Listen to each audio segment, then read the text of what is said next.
Hey guys, it's Sarah here at Walnut Ridge in the parts store. I'm here today to talk to you about some different chemicals that we have here in the store since it is that time to start cleaning those tanks. Up first, we've got the Pure Power. We have that in both liquid and in pouch form. The good thing about the Pure Power is that you can use it in both your gray and your black tank. When using pouches, we do strongly suggest you cut or slit them open and drain the liquid contents out into whether it be the toilet or the sink, just because sometimes that plastic doesn't always dissolve down like it should, and you don't want that extra mess in your tanks.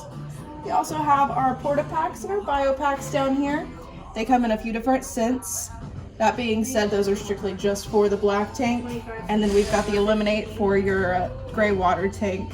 That helps break down any of those nasty smells from whether it be leftovers or milk, whatever the case may be, along with just cleaning your tanks like you should. We also offer a deep cleaner.